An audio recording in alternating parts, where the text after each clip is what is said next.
Reminding me. So let's start with Vedic prayers. Om Guru Brahma, Guru Vishnu, Guru Devo Maheshwara, Guru Sakshat Parbrahma, Tasmai Shri Guruve Namah.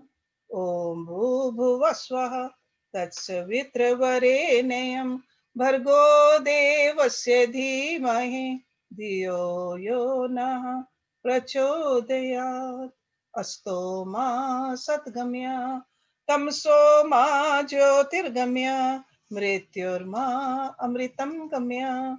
Om Sahna Vavatu, Sahna Bhunaktu, Sahaviryam Karvavahi, Tejasvinavadhitamastu, Ma Vidvishavahi. Om Shanti, Shanti, Shanti. Om.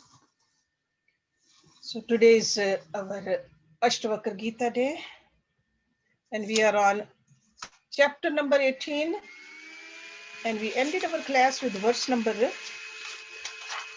88. Over there, Ashtavakarji is saying, the wise one who is devoid of his ego, and to whom a clod of earth, a precious stone, and a bar of gold are all the same, whose knots of the heart have been removed, and who has cleansed himself of all his rajas and tamas. And then he says, he shines. Because what really shines in us? Atma, which is part of God. So when we have removed all the darkness from us, all the layers which are called upadhis, then the real us, of course, it will shine, because it's nothing but shine, because it's part of God. God shines, Atma shines. Okay? So in this one simple looking verse, how much he has told us. What do we need to do and what do we attain? All of it in 2 lines. So any question? Because we did spend a lot of time on it last week. But if anybody has a question, anything you don't understand, because I told you there is a outer spiritual practice and inner spiritual practice. Bahya sadhana and abhyantar sadhana, both are needed. Okay? So bahya is needed also, because we have been given this body to take care of it. That is an outer practice. We cannot ignore that. But if we just keep on doing only the outer and ignore the inner, that's not wise either. Got to do a complete sadhana. Then we will see how beautifully we shine. Okay? So if you don't have any question, let's just start the class with the verse number 89. Sarvatra anavdhanasya he na kinchit vasana hridi मुक्त आत्मनः वितृप्तस्य हे तुलना केन जायते. सर्वत्र अनवधानस्य हे, indifferent to all objects. No means not, kinchit any, vasana desire, hridi in the heart. Mukta atmanaha of the liberated one. Vitriptasya completely contented. Tulana comparison. Ken with whom jayate is. Who can be compared with the liberated one? Who has no desires at all lingering in his heart? Who is contented and totally indifferent to everything. So in these few verses of this chapter, the Rishi Ashtavakarji is admitting, how can we really explain this kind of a person, this kind of a personality? There's no comparison. So it's almost like we fail to give a complete report on his divine nature. He is indescribable. Why? Because first of all, if we are not there, we really cannot even understand. He cannot be compared with anybody, because normally how do we compare people? We compare people, this person is tall, short, has achieved this much, not achieved, lives here, not lives there. But a person who has totally become indifferent to the enchanting world of sense objects, and there's no desires, how can we compare? So his inner life of thoughts and emotions is incomparable with anyone in the universe. So that's why Astavakra almost despairs over here in this verse. He says, who can be compared with the liberated person? Okay. He's completely content. Normally we think that, yeah, this person is more content or less content, more educated or less educated, more healthy, less healthy. He has risen all those layers. Total inner peace. Janan api na janati, pashyan api na pashyati, bruvan api na cha brute, ka anya nirvasanat rite. Janan, knowing, api even, na janati, not knows. Pashyan, seeing. Api means even, na means not. Pashyati, sees. Bruvan, speaking. Again, api means even, na is not, cha means and, brute, speaks. Ka means who, anya, other. Nirvasanat, rite, except the desireless one. Who but the desireless one knows, not through knowing, sees not through seeing, and speaks not through speaking.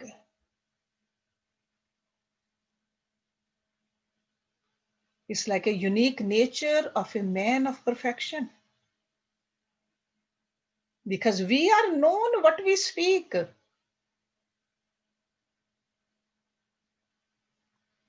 We are known what we see.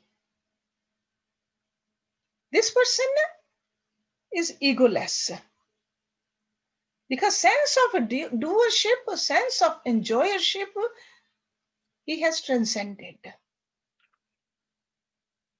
So unique nature in this man of perfection, which is incomparable.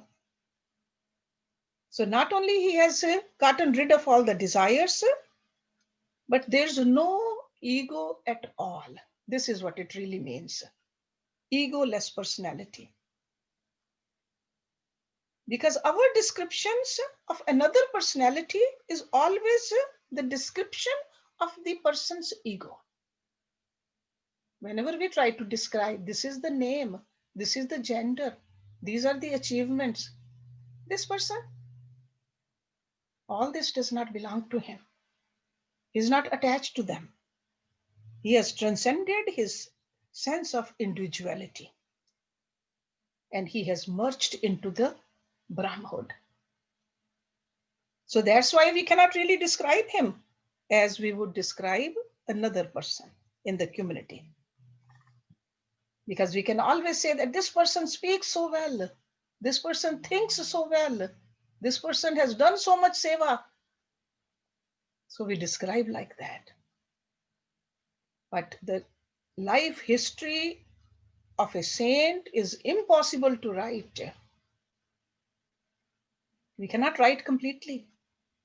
He can never be measured by the activities of his mind and intellect. And we cannot evaluate him based upon what he has achieved. Because he doesn't take any credit for anything he does. He is a karta or a karam sannyasi. We are talking about that level of a personality over here. So this man of perfection has a highly developed and a completely disciplined outer and inner equipments. Okay? So that's why Rishi Ashtavakarji is despairing here that we cannot describe him in terms of his activities. Completely let go of the doership, enjoyership. So that doesn't mean he doesn't know. He is knowing, but there's no knower in him. He is seeing, there is no seer in him.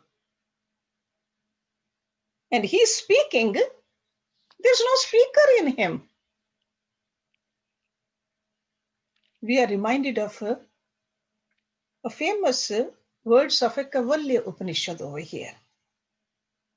And some of you have studied that Upanishad with me. Over there, the Rishi says, Pashyamayam achakshu sashronyam akarna. I see without eyes and I hear without ears after reaching that samadhi. The same thing Rishi Ashtavakarji is saying over here about that man of perfection. And in Bhagavad Gita, Lord Krishna says the same thing. See everything without it. I have all the ears, but I can see without the eyes and hear without the ears. Above and beyond these equipments. Bhikshu va bhupati va api ya nishkama sa shobhate. Bhaveshu galitaha yasya shobhna ashobhna mati. Bhikshu, a beggar. Bhupati, king. See, Bhu means earth, Bhupati, king. Api means indeed, Ya means who, Nishkamaha, unattached. Shobhate, excels. Bhaveshu. Bhaveshu is like a things existent. Galita, dropped. Yasya, whose. Shobhna, good.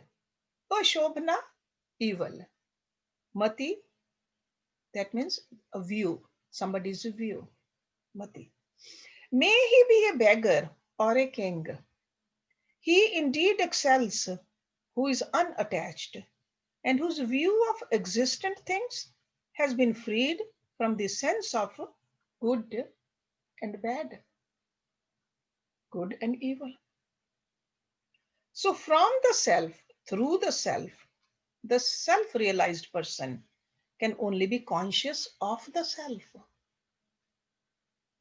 And that self which is everywhere. Kan kan mein.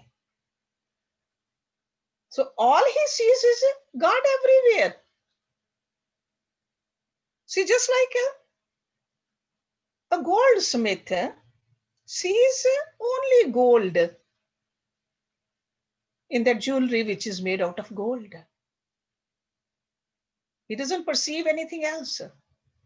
So this kind of a man of perfection, all he sees is Brahm everywhere. Outside it could be a beggar, he could be a beggar or somebody else is a beggar. Doesn't matter. Or a king, or he himself is a king. All he perceives is Atma. So has dropped off all the pluralistic phenomena. So the same world of objects which we view as many, he sees only one thing in there. The ever-present self everywhere. See, just like I'm sure certain places you must have gone where there's a mirrored hall. Okay, big mirrored hall. All you see is yourself. Have you seen that? Just your reflection in every mirror, nothing else. Because they have placed those mirrors at angles. You see your image far, far away also. Nothing but you.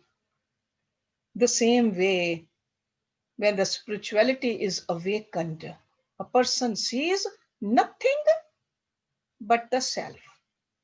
And the self is the Atma I'm talking about, not the body. Okay? Because it is inherent in all the names and the forms. Everywhere, there's nothing but God. Without godly energy, even a brick cannot sustain its form. A tree cannot be a tree. A blade of grass cannot be a blade of grass without the Atma in it. So this person is seeing nothing but that self.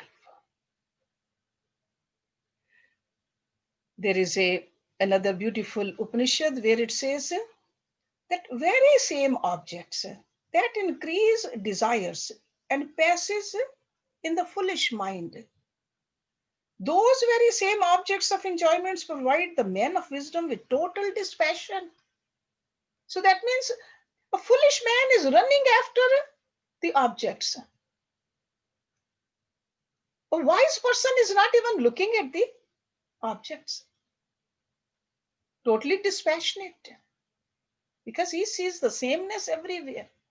So, yarev jayate rago murkhasya adhikta mate. Murakh person will run after that. Tairev bhoge pragasya virag upjayate. Okay? So, the wise person, no effect of the object. A murakh, constantly thinking about only the objects. So the man of realization, man of perfection, recognizes nothing but the absolute reality everywhere, in all things, at all places. And he comes, that's why he comes to that level where he has risen above the good and the bad, Shubha and Ashubha, because he is no more living at the duality level. Somebody has a question, looks like. Sujata, do you want to ask that question? I can ask at the end. It's okay. Okay. Yeah, okay. Just remember that. Just another 25 minutes. Sure. Kva swachandyam, kva sankochaha, kva vatatva vinishchaya, nirvyajar jav bhutasya charitarthasya yogina. So still he is trying to describe that man of perfection for us. Kva means where?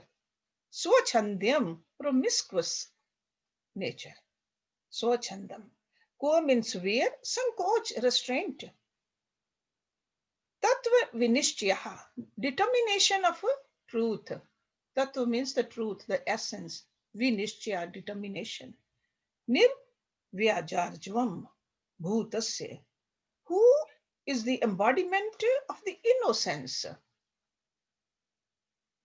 Sincerely, the innocence. Charitarthasya, who has fulfilled his desired end. Yogina, of the yogi. So for the yogi who has attained his fulfillment and who is an embodiment of innocence, innocent sincerity, where is the promiscuousness in him? Where is the restraint? And where is determination of the truth of the self? Because all these apply only when we are doing the sadhana. He has already reached there. So the realized saint is one who is constantly living in the self. It's not that he has to do the sadhana to live in the self. He doesn't even get out of that state. So he is living in the self constantly as the self. He has risen above the ego and he is always away from the variety or the vanity of the doership. He doesn't even have that doership in him. And naturally, there cannot be any charm for him to be promiscuous. He doesn't have to restrain himself. Because where is the meaning in his life now for restraint of sense organs? He doesn't have to restrain them. They have been trained. They don't even go at the wrong place. These are in all the activities in life. So there's no ego. His mental energies are not wasted in unproductive and exhausting pursuits of sense gratifications. See, for us, what happens is we want to gratify our senses and then we try to restrain them. We like to gratify more, then we restrain them. He is at a level where we need to be with the help of our sadhana. Okay, so that's why we are calling him a man of perfection or a master. He has risen above his ego.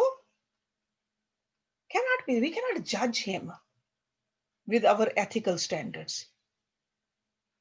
He has transcended all that. He has conquered himself.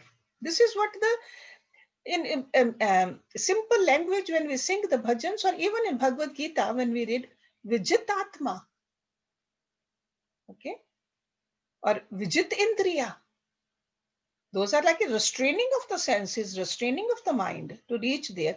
He has already reached at that place. He has conquered himself and reached a supreme goal of life. He has crowned himself with the state of perfection. There's nothing more for him to gain. He is the truth. That's Tattva Vinishchaya. He is the truth. So where is the determination then of truth of the self for him? Atam Vishrantihi Triptena Nirashen Gat Artina Antaha Yatan Bhuyate Tat Katham Kasye Kathyate. This is number 93. Atam Vishranti Tripten. One who is content with the repose in the self. Vishrant. Nirashen. Desireless. Okay. Normally we think Nirasha is hopeless. No. Nirasha is over here desireless. No desire. Gat Artana, who has transcended his sorrow. See, Artana. You know that Arti word? Art Pukar. That's like we are showing our despair to God. Arti. Over here, Gat Artina, who has transcended his sorrows. Antaha within, Yat means which, Anubhuyate is experienced. Tat that, Katham how, Kasya to whom, Kathyate can be said. How and to whom can be described the inner experience of one who is desireless and who has transcended all his sorrows and who is contented with his repose in the self. So he has gone back. Everything has been merged into that inner light. How can we explain? How can we even talk about that kind of a person? No desire. Totally content. So over here, what I read is a despair of this Rishi Astavakra. He's almost screaming.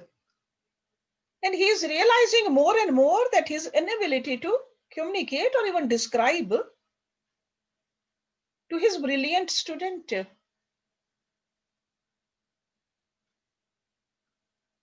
Janak, he is describing that this is where, that's how a Jivan Mukt person is. That's why he keeps on adding more and more there. And he says we cannot describe it because there's nothing to describe. Even though Ashtavakarji is fully experiencing it, he is that, but it's hard to describe it to somebody else because words are short. Words can describe only the manifested world.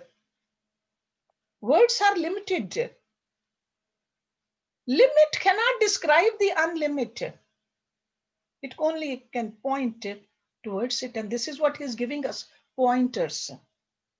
So the state of perfection refuses to come within the embrace of language. Words cannot picturize this unique experience. Even a feeling of love, can we describe? So many songs have been written, the paintings have been made, the poetry has been written on the pieces of papers, but nobody can describe it. This is something you feel. That feeling cannot be described. Okay, so the same thing over here. Because what has happened is subject and the object merged into one homogeneous whole.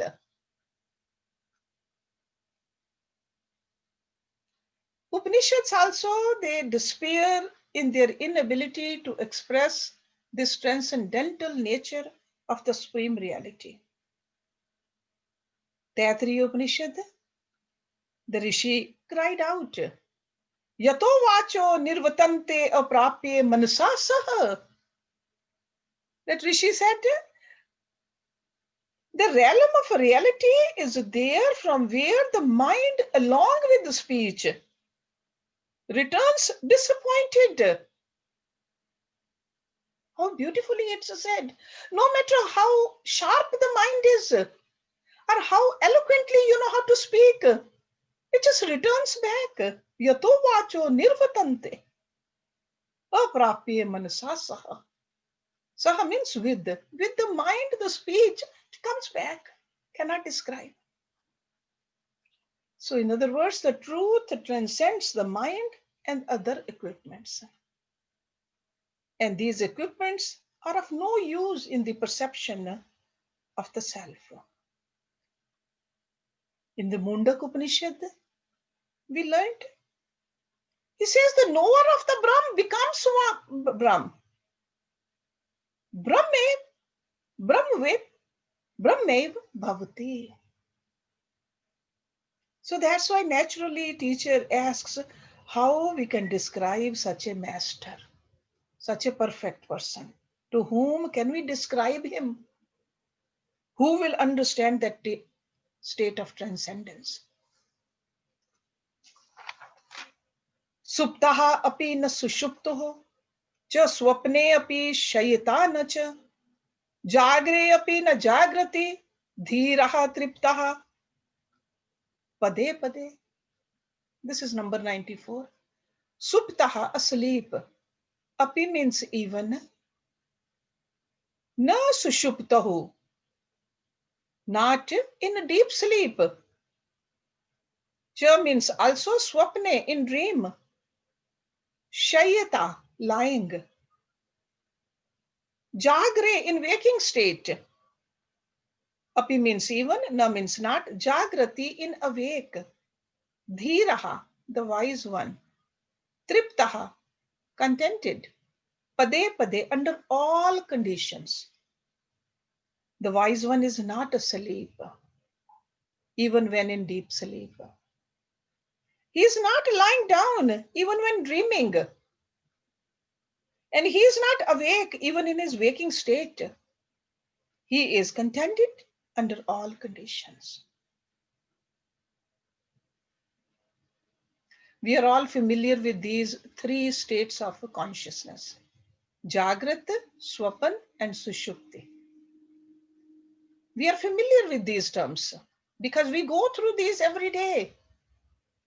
The waking state, the dreaming state, and a dreamless, which is called a deep sleep state, Sushupti. So for our common experiences, so that we can understand it. Rishi Astavakra ji is using these terms over here, three different planes of experiences. But the liberated in life is one who has transcended all these usual planes. So we are familiar with it. He has transcended these. Because the self-realized, this yogi, he lives awakened to the fourth state of consciousness, which is called Turiya. Fourth plane of consciousness, which is called Samadhi, or which is called ecstasy. He has identified himself with the pure consciousness. But we, in our ignorance, identify ourselves totally. Either we are Jagrat, or we are sleeping, or we are deep sleeping. That's why we live intensely and exclusively only in these three states. When we are awake, we say we are awake. When we are sleeping or lying down, we think we are doing that. But over here, the wise one is not asleep, even when in deep sleep, because there is that awareness in him. Who he is always awake. That Atma never sleeps. Because he identifies himself with the Atma. Body is taking rest, body is sleeping, he is not sleeping. Mind is dreaming and he is not a mind, so he says, I don't dream. Because I'm not the mind. And a deep sleep, who is deep sleeping?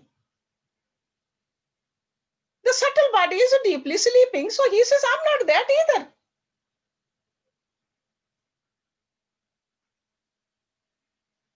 So his identification with the realms of the not self have been completely eliminated. See, there's a self and there's a not self. Self is the Atma and not self is everything else. He doesn't identify himself with the not self anymore. He has become a witness of all that is happening through the three bodies. It's not that he doesn't know that he has these bodies, but he knows these are only the bodies. Just like we don't identify ourselves with the car we own or the house we live in. So he doesn't identify, he has gone even further than that. He doesn't identify himself with these layers of the personality. He knows I am the Atma and Atma never ever sleep. See, the ignorance in us, which we are trying to remove, it expresses in two ways. That's what we are learning from this great scripture. The non-apprehension of reality, that is number one, and the misapprehension of the same. The state of the non-apprehension of reality is the state of deep sleep. When we are sleeping, non-apprehension of reality. Sleeper is not comprehending anything at all. And the state of misapprehension of the reality is the state of dream. We see something else. We are dreaming. In our own dream, sometimes we think we are a beggar or sometimes we think we are a king. Sometimes we are happy and sometimes we are miserable. That's why there's a misapprehension. Because the entire world for a dreamer is just nothing but a fancy. Imagination. An imagination of what? Imagination of his own mind.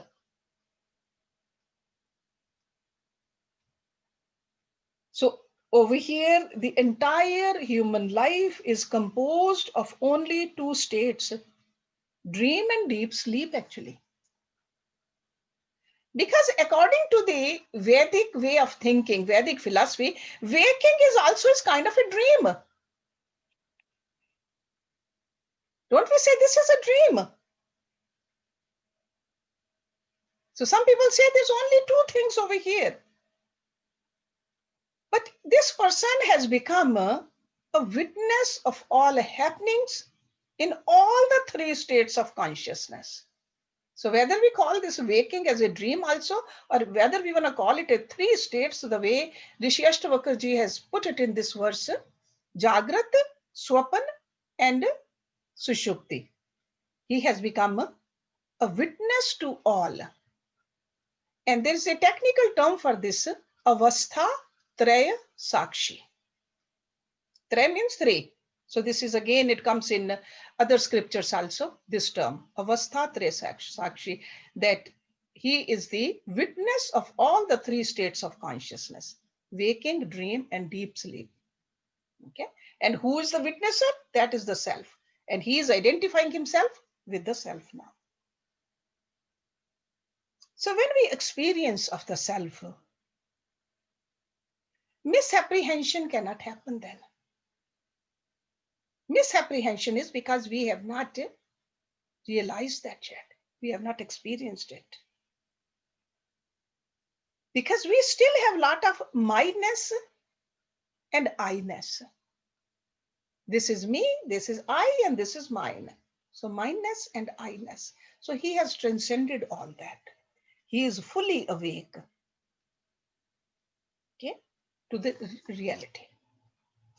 So let's do one more. Gya sachintah api nischintah sa indriyah api nirindriyah sa buddhi api nirbuddhi sa ahankara anahankriti. Gya means the wisdom, the man of wisdom. Gya sachintah, thinks. Api means though, nischintah, devoid of thinking or thoughts. Sa indriya, possessed of sense organs. Nirindriya, devoid of sense organs. Sabuddhi, possessed of intelligence. Api means though, nirbuddhi, devoid of intelligence. Sa ahankara, possessed of egoism. Anahankriti, devoid of ego. The man of wisdom is devoid of thoughts even when he thinks. He is devoid of sense organs even though he possesses them. He is devoid of intelligence even though endowed with an intellect. He is devoid of egoism even though he possesses an ego. So that means he does have all these equipments, but he does not identify himself with these equipments. So he certainly has a sense of individuality. He does. We see this kind of a person in a body.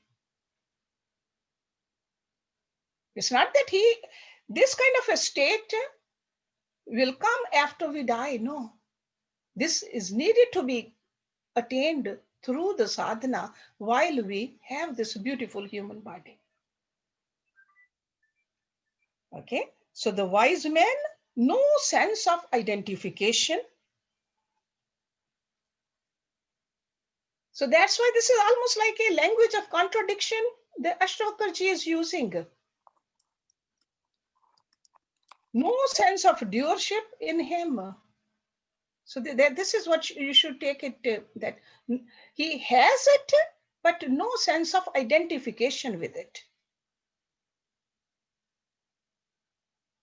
See, the only distinction that lifts him to be a unique divine creature in the community, that he has no sense of doership.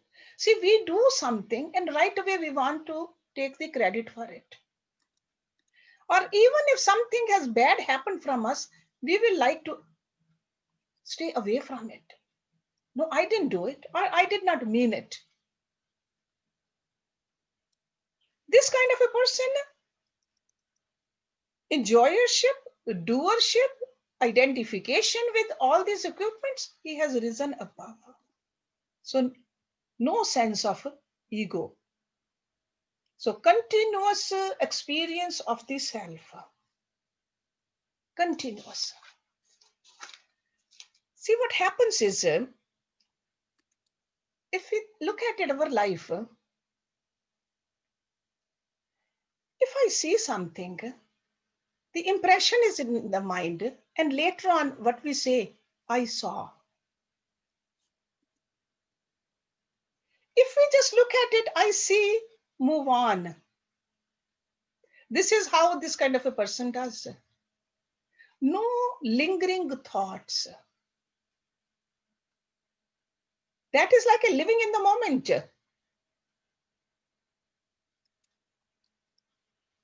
Okay, there's a difference, big difference. I see and I saw. Okay, so when I see, I'm using my eyes, but not making any kind of impression on the mind, doing what needs to be done and moving on. That's what this wise person is doing. Okay, so every experience is a thought. Every thought entertained is a subtle memory of the past, and thought bundle is the ego. A mass of memories, that's what we have. And we get attached to the mass of memories and we start identifying ourselves with the mass of memories. This yogi, this wise person, this man of perfection lives only in the immediate experience. That's why these days people talk about live in the moment. So this yogi does that. He refuses to drag the past to muddy the present. Because he wants to see only the Atma everywhere. He doesn't want to muddy it. He doesn't want to color it. He lives eternally only in the consciousness, which is illuminating all the time. Let me read it again, because he's going to explain it in the next 4 or 5 verses, the same thing. So we'll stop it here, but let me reread it. If you want me to clarify somewhere, I'll try to do. The man of wisdom is devoid of thoughts, even when he thinks. So when he needs to think, he thinks. But he does not drag those thoughts. He is devoid of sense organs, even though he possesses them. He uses them. He doesn't identify with these bodily parts. He is devoid of intelligence, even though endowed with an intellect. So he uses the intellect, but he doesn't keep on thinking that, oh, I am so intelligent. He is devoid of egoism. Egoism, what? Identification with who you are. We need to have that ego when we are acting in the world. Right now, I need to remember that I am a teacher while I'm teaching. But even when I'm not teaching and still I act like a teacher, that will be wrong. So no dragging of it, doing what needs to be done at that moment and then move on. So he is devoid of egoism, even though he possesses an ego. So in other words, all of these equipments are needed to live in this world, but getting attached to the equipments is the problem. That's what he's trying to tell us. So I'll stop it here and let me do the Shanti Mantra, and then any questions you have, I'll try my best to clarify those for you. Om Purnamada Purnamidam Purnat Purnamudachyate Purnasya Purnamadaya Purnameva Visheshyate. Om Shanti Shanti Shanti Om. Thank you very much. Who has a question, We'll Jyoti? take Sujata's question first and then Falguni. Okay. Namaste, Hershji. Namaste, Sujata. Just a quick question about verse number 90. It says, the translation says, who but the desireless one knows not, though knowing. And you said, through knowing. And I think through seems more appropriate. And so I just wanted to point that out to everyone so that, if they were ever reading just the English translation. Okay, all right. No, that's a good point. Yeah, because I said through knowing. Yeah, right. And it says though, and I think the through explains the... Okay, all right. Because again, this language, yeah, it can throw us off sometimes, but yeah, if we try to open it up and try to understand the deep implication of these words, that's much better. Okay. Any question you had, Sujata, or no? No. And the other thing that I wanted to ask was that in the yogi who is enlightened, and lives essentially in connection with the fourth state of yoga, the Turiyaga. Turiya? Yeah. He does share the waking state, the awake state with everybody else. Yes. Correct? Yeah, he does, but even during the wake state, he is constantly aware of the Atma. The Atma, yeah. Okay? Yeah. No, I mean, it's that's always the thing, that we all share just, or rather not we all, but human beings share this waking state as we understand it. That is our shared reality. But Yeah. our internal reality is... Yeah, but even in the wake state, the internal reality can be different. Yes, exactly. That's what I'm... Yeah, because we always, yesterday we were talking about that because of our sanskaras, or the conditioning of our mind is such, the same thing we perceive differently. Okay, so it's in the waking state we are doing it, but we perceive differently. Also, yes. Yeah, and how do we perceive? Through the mind, because mind has been colored or trained differently. Yes. Right? Yes. Yes. So, yeah. All right. Thank you. Who else has a question? Falguni, if you can unmute. Namaste, Hershji, and everyone. Namaste, Falguni. In class today on being a perfect person. I've been working, so I've not been able to attend all your classes, but I really enjoyed it. And my question is this: living in the real world, with everyone and around us, and how can we, try to be a perfect person without dreaming, without desires? I don't know how did Astavakra ji did it. Maybe he was not in the real world. I'm not sure, but it's very difficult. And one more question about the thoughts and the past. I would say that positive memories are priceless. So reflecting back on memories once in a while is I thought it's not a bad thing to do. Well, it all depends who's talking. To me, I think if you want to become one with the ultimate, if that is our goal, past memories are all entanglements, whether they are positive or negative. And then how to be, first of all, you said Astavakra, he was not in a real world. They lived in a real world.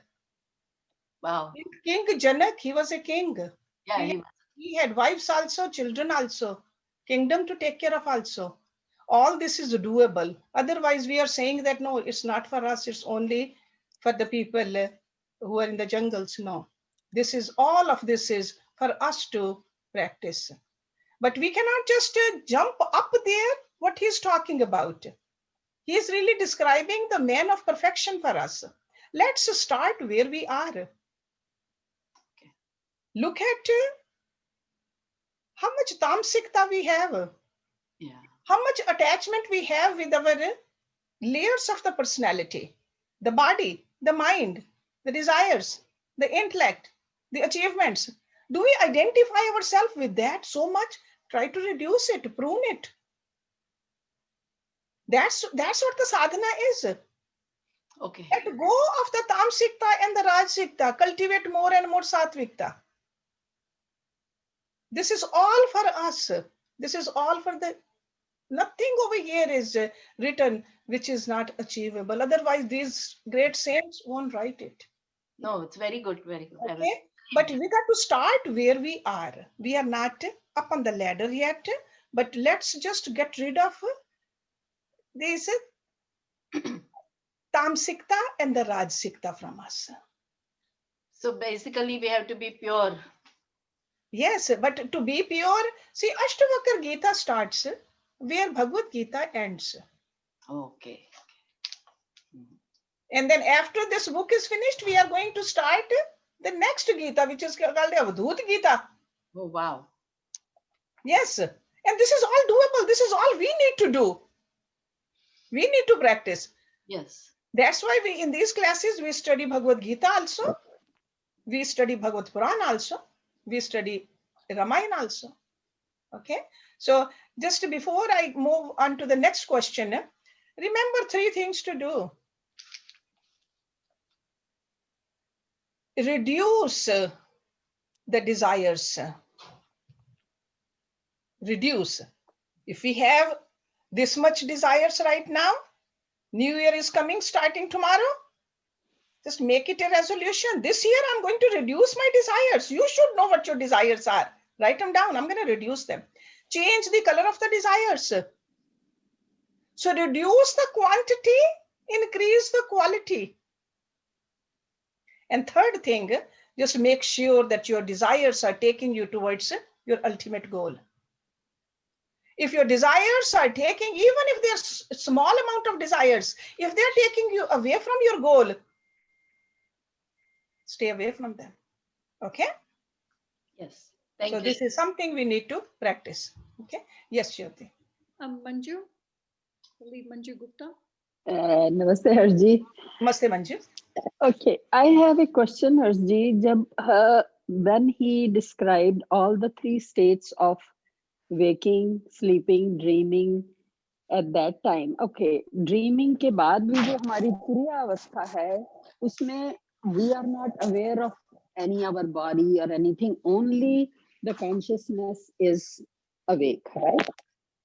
Are you talking about the Turiya or are you talking about the Sushupti? ऐसी है सुषुप्ति जो तुरिया के भी बाद की जो हाँ. वो है ना. So Harshji, when I think that's what the aim of all the meditation, it's the aim of everything. When we reach that situation where our mind is not working, don't have identification with our body, we don't identify ourselves with the world or anything. So that then why everywhere it is said ki sleep is not good, that we should be awake, we should be, so they are trying to tell us that avastha, because we are not even aware at that time that what avastha is that, but only we heard it, we just kind of read it ki that avastha comes when you are not aware of anything and only your consciousness is awake at that point. So then is that thing that we are trying to bring that avastha in all our waking, sleeping, dreaming, and all these situations? We want to have that consciousness, but we have not seen that consciousness and we have not experienced that consciousness. Then we don't have any identification with anything else. Yeah, so that's why the sadhana is important. That sadhana should take us towards that where we are never, where we do not identify with the not self, and constantly we are awake towards that, the reality. Sadhana will take us towards that. So Even like during deep sleep, yogis, they stay awake even during deep sleep. But when nothing is happening, awake होके भी क्या करते फिर वहां पे? No, awake means they are awake to their own identification, who they are. करने का तो कुछ है ही नहीं ना. Right. करना तो बहुत पहले ही खत्म हो गया ना. करना तो खत्म हो गया, but they are always awake to that, their real nature. Because they identify with the reality now. Okay, so this is what happens with the help of the sadhana. Okay, so right now, sure, we are trying to understand it intellectually, logically. But all of this, when he talked about in the verse number 94, he is trying to tell us that he is never away from that real identification with the reality. Okay, so that's why I said he's like awake all the time. So the goal is that we need to be all the time in that where we are not conscious of body, We are not conscious of anything, just conscious of that consciousness. Yes, we should be conscious, but we should not identify. Mhm. We should take care of our body. This is our duty because we live in this body right now, but not at the cost of forgetting who you are. Right. Right. Mhm. Right? Just like we are capable of doing it. We do a lot of things, but we never forget who we are. Right. But we forget, most of us, we remember the labels we have put on ourselves for others, the name or the position or the relationships. We never forget that. Now, while doing all of it, never forgetting the real you, the Atma. That is a sadhana we need to do. Okay. Thank you, Hershji. Yeah. Mhm. Yes, Jyoti. Well, I just want to clear up one thing. Is Sushupti before Turiya or Turiya is before Sushupti? No, Sushupti is before Turiya. Turiya is the fourth. Fourth. Okay, got it. Sushupti is the deep sleep. Just remember, in the wake state, Jagrat Avastha is when our senses are awake. Right now you're listening, I'm talking, we are seeing. That is a Jagrat Avastha. Okay? And then Nidra Avastha is when we are dreaming. Nidra. The body's resting, but That mind is still awake. awake. Yeah. Because who's dreaming? Mind is. Body is resting. Okay. Right now, mind is also working and the body is working too. Correct. Then in the next one, body takes rest, mind is working. But then comes a small portion of the sleep is Sushupti, where mind sleeps also. But even then, who is awake? Atma. If we identify self our Atma, then we are awake. Okay, got it. That is a Turiya. So with the help of the sadhana, we are more and more aware of it, first intellectually, then later on experientially. And once you experience it, it never goes away, by the way. Because that is such a natural thing for us that we are drawn towards this again and again and again. Then it never goes away. Everything else will go away. But that will never go away. Yes, Jyoti. Thank you. Raj has a question.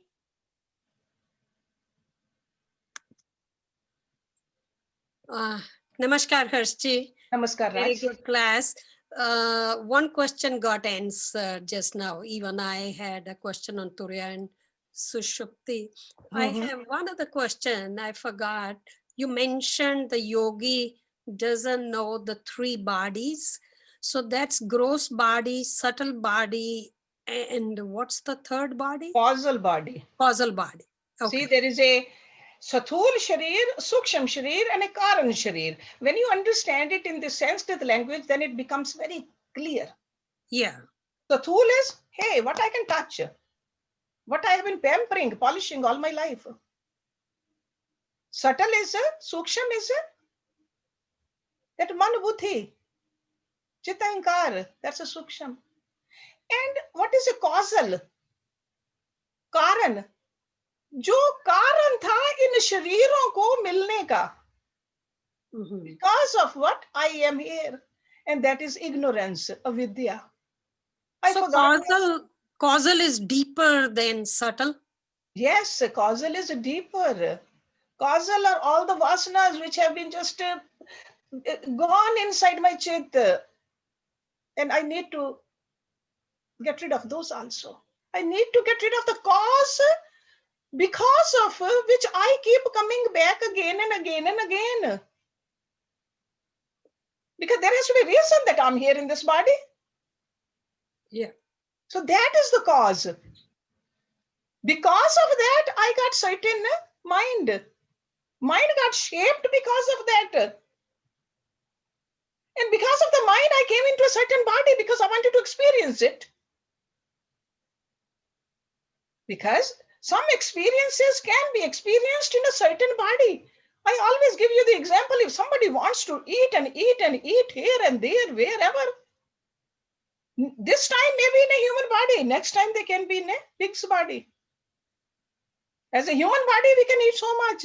In a pig body, we can eat a lot. So we got to be watchful of these desires.